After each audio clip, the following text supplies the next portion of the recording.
राजस्थान चाय पीजिए और दिन की सही शुरुआत कीजिए। राजस्थान चाय। और अब देखते हैं खबरें विस्तार से। राजस्थान शिक्षक संघ प्रगतिशील के बैनर तले बुधवार को सैकड़ों शिक्षकों ने जिलाध्यक्ष रामधन जाट के नेतृत्व में उपखंड कार्यालय के बाहर नई पेंशन नीति के विरोध में प्रदर्शन किया तथा उपखंड अधिकारी को प्रधानमंत्री नरेंद्र मोदी के नाम ज्ञापन सौंपकर पुरानी पेंशन नीति लागू करने की मांग की है। ज्ञापन में संघ के पदाधिकारियों ने बताया कि 1 जनवरी 2004 के बाद सेवा में आए भारत सरकार के 19 लाख कर्मचारियों पर भारत सरकार द्वारा जारी केंद्रीय सिविल सेवा नियम 2021 तथा राजस्थान सरकार के 5 लाख कर्मचारियों पर राजस्थान सेवा नियम 2005 लागू किए गए, जो 2003 की एनपीएस अधिसूचना एवं पीएफआरडीए एक्ट 2013 के तहत लागू किए गए, जिसकी वजह से कर्मचारियों तथा उसके परिवारों को सामाजिक सुरक्षा खत्म करने के साथ ही उनके जीवन को अंधकारमय बना दिया है। इस संदर्भ में केंद्र सरकार के 19 लाख कर्मचारी तथा राज्य के 5 लाख कर्मचारी नई अंशदायी पेंशन योजना के पीएफआरडीए एक्ट 2013 को निरस्त करके केंद्रीय सिविल सेवा 1972 तथा केंद्रीय सिविल नियम 1939 लागू करने की मांग करते हैं। ज्ञापन में शिक्षकों ने पुरानी पेंशन नीति लागू करने को लेकर विभिन्न तर्क भी पेश किए तथा बताया कि नई पेंशन नीति के कारण कार्यरत कर्मचारियों को सामाजिक सुरक्षा खत्म हो गई है। ज्ञापन में पदाधिकारियों ने पुरानी पेंशन नीति लागू करने की पुरजोर से मांग की। ज्ञापन सौंपने के दौरान कैलाश गौड़, विष्णु कुमार तेली, विक्रांत वैष्णव, कैलाश चंद जारोटिया, श्रीराम बेरवा, रोडूलाल बेरवा, गोपाल वैष्णव, श्याम पारिक, अशोक कुमार सैनी आदि मौजूद थे।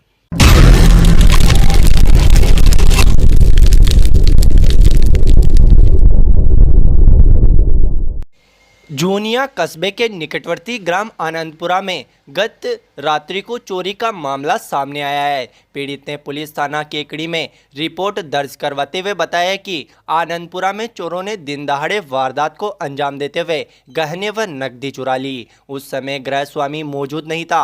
मौका पाकर चोरों ने वारदात को अंजाम दिया। रिपोर्ट दर्ज करने वाले हनुमान गुर्जर ने बताया कि उसका परिवार खेत पर गया हुआ था और वह खुद अपने गैस सिलेंडर सप्लाई की गाड़ी को लेकर ड्यूटी पर गया हुआ था। दोपहर में चोरों ने इस वारदात को अंजाम दिया। उसका छोटा भाई शंकर गुर्जर जब घर पहुंचा तो उसने घर पर ताले टूटे हुए देखे। मामले की सूचना परिवार को दी गई। हनुमान ने बताया कि मामले को लेकर पुलिस थाने में मुकदमा दर्ज करवा दिया है। उन्होंने बताया कि चोरों ने घर के पीछे के हिस्से से अंदर घुसते हुए कमरों का ताला तोड़कर बाद में बक्से का ताला तोड़कर बक्से में रखे 50,000 रुपये नकद व अलमारी का ताला तोड़कर उसमें रखी हुई 250 ग्राम चांदी, पायजेम, 50 ग्राम चांदी की चेन व एक जोड़ी चूड़ियां चोरी कर ली है। मामले को लेकर पुलिस ने मामला दर्ज कर अनुसंधान शुरू कर दिया है।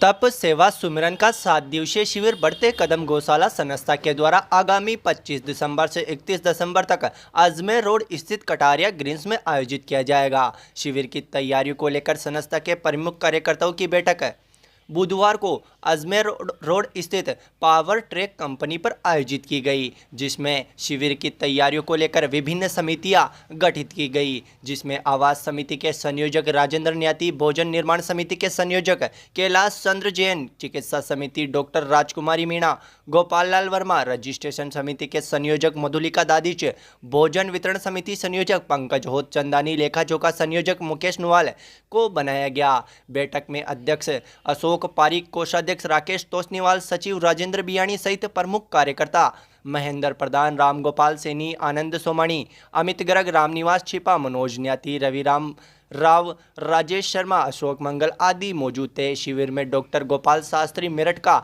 मार्गदर्शन रहेगा। शिविर के प्रेरणा स्रोत अंतर्राष्ट्रीय कवि बुद्धि प्रकाश दादिच होंगे।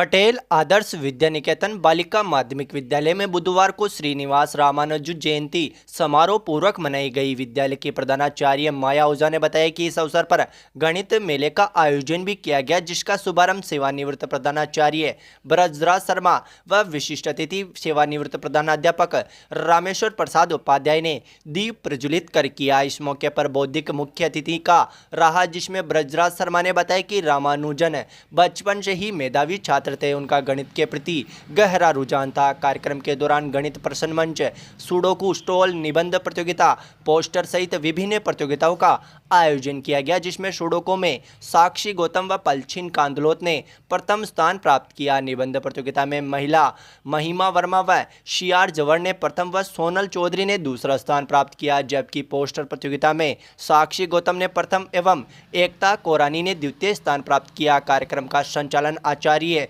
पार्वती साहू द्वारा किया गया।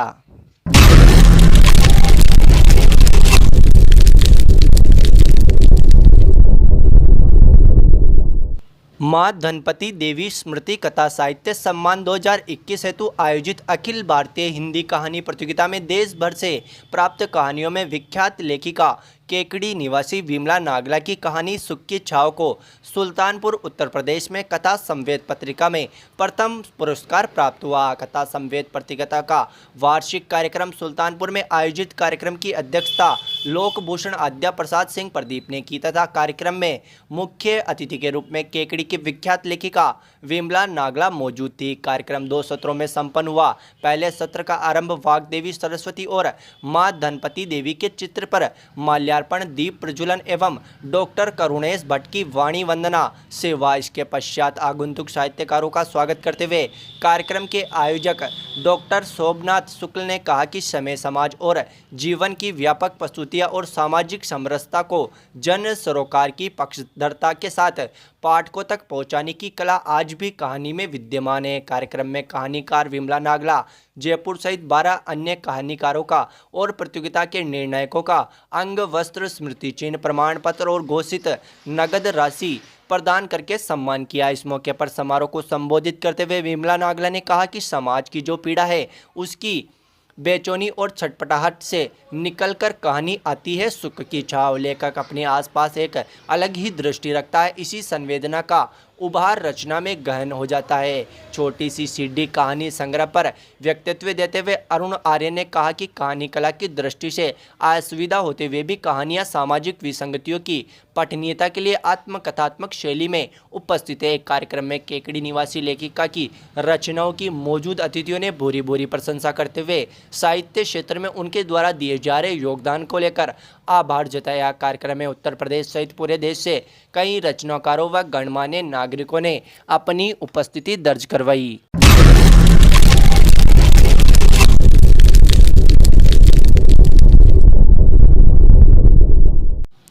द्वारकाधीश की पावन तीर्थ नगरी सापला में ब्रज भूमि मथुरा से 1000 दर्शनार्थियों ने भगवान द्वारकाधीश की परिक्रमा लगाकर भगवान के गोपाल महाराज के दर्शन कर अपने को धन्य किया। इस दौरान मथुरा वासियों की भगवान के जयकारों के साथ निकाली प्रभात फेरी का ग्रामीणों ने पुष्प वर्षा कर अभिनंदन किया। भगवान गोपाल जी महाराज के पावन तीर्थ नगरी सापला में बुधवार को ब्रज भूमि मथुरा से 1000 से अधिक महिला व पुरुषों ने ढोल, नगाड़ों व मधुर सवलहरियों के बीच भगवान के जयकारों के साथ गांव में परिक्रमा लगाई व भगवान के संगीतमय वातावरण के बीच जयकारों से द्वारका नगरी कृष्ण में हो गई। इस दौरान सभी दर्शनार्थियों का ग्रामवासियों ने जगह जगह पर पुष्प वर्षा कर स्वागत किया। बाद में भगवान के नीचे मंदिर में भगवान द्वारकाधीश की मनमोहक झांकी के बीच सभी दर्शनार्थियों ने भगवान के दर्शन किए और अपने को धन्य किया। इस दौरान ग्रामवासियों द्वारा भगवान गोपाल जी महाराज का प्रसाद वितरित किया गया, भोजन कराया गया। इस अवसर पर स्थानीय कीर्तन मंडल द्वारा संगीतमय वातावरण में 7 भजनों की प्रस्तुतियां दी गई। गोपाल जी महाराज के महंत ओम प्रकाश शर्मा, अमृतलाल शर्मा ने बताया कि ब्रजभूमि मथुरा से 1000 से अधिक महिला पुरुषों का दर्शनार्थियों का एक जत्था भगवान द्वारकाधीश की नगरी इस मौके पर ब्रजभूमि मथुरा से आने वाले श्रद्धालुओं ने सांपला के नवनिर्मित श्री केशव गोपाल गौशाला के अध्यक्ष अवधेश दास जी महाराज का पुष्प वर्षा के साथ अभिनंदन किया। साथ ही गौशाला निर्माण के लिए 40,000 रुपये गौशाला के विकास के लिए दान दिए। इस दौरान मौके पर गौशाला समिति के सदस्य केदार व्यास, देवकरण चौधरी, महावीर सोनी, राधा किशन सोनी, हरकचंद शर्मा, सरपंच प्रतिनिधि जितेंद्र शर्मा, रामप्रसाद शर्मा, शंकर सोनी, पूर्व सरपंच गोपाल चौधरी, महेश सेन, शुक्लाल चौधरी, रामेश्वर माड़ी आदि मौजूद थे।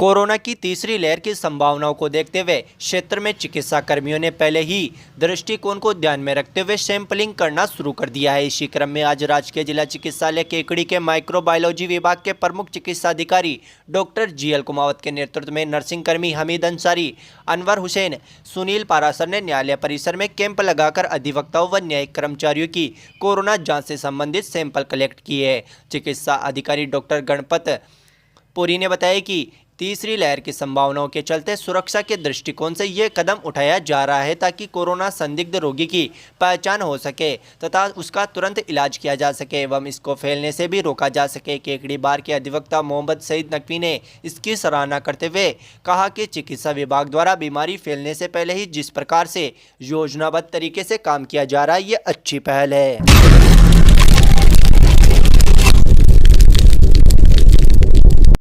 तालुका विधिक सेवा समिति के निर्देश पर आज केकड़ी के विभिन्न गांवों में मोबाइल वैन ने घूमकर ग्रामीणों को कानूनी जानकारी दी। तालुका समिति के सचिव गौतम चावला ने बताया कि मोबाइल वैन का संचालन 20 दिसंबर से 22 दिसंबर तक किया गया। इस दौरान वैन कोहड़ा, पारा, गुड़गांव, मेवदा कला, चौसला कॉलोनी, उगाई, भराई, खवास, कादेड़ा आदि जगह पर घूमकर शिविर का आयोजन करते हुए धूम्रपान निषेध, बाल श्रम, जीवन जीने का अधिकार, पीड़ित प्रतिकर स्कीम, शोषण के विरुद्ध अधिकार सहित कोरोना से बचाव के उपाय व प्लास्टिक का प्रयोग नहीं करने व बाल विवाह निषेध प्रावधानों की जानकारी से संबंधित पंपलेट बांटकर ग्रामीणों को जागरूक किया गया।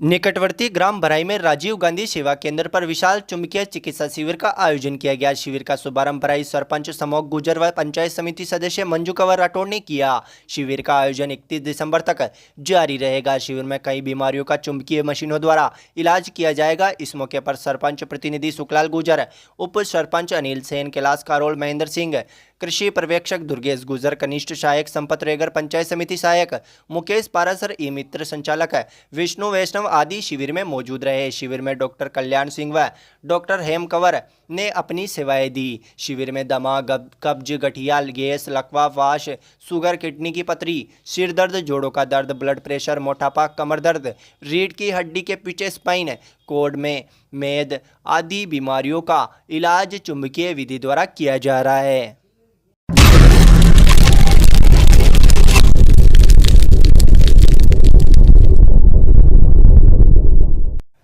जिले के विश्वविख्यात हास्य कवि एवं संवेदनशील गीतकार स्वर्गीय सुरेंद्र दुबे की तृतीय स्मृति में गुरुवार को शहर के अजमेर रोड स्थित MLD BEd कॉलेज में अखिल भारतीय कवि सम्मेलन व श्रीमद् भागवत गीता काव्यानुवाद का विमोचन कार्यक्रम आयोजित किया जाएगा। श्री सुरेंद्र दुबे स्मृति संस्था के सचिव डॉक्टर अविनाश दुबे ने बताया कि कार्यक्रम में विख्यात वरिष्ठ हास्य व्यंग्य कवि पद्मश्री अशोक चक्रधर ने नई दिल्ली को श्री सुरेंद्र दुबे की स्मृति में स्थापित तृतीय सम्मान एवं पुरस्कार प्रदान किया जाएगा, जिसमें 1,11,1100 रुपये नगद पुरस्कार दिया जाएगा।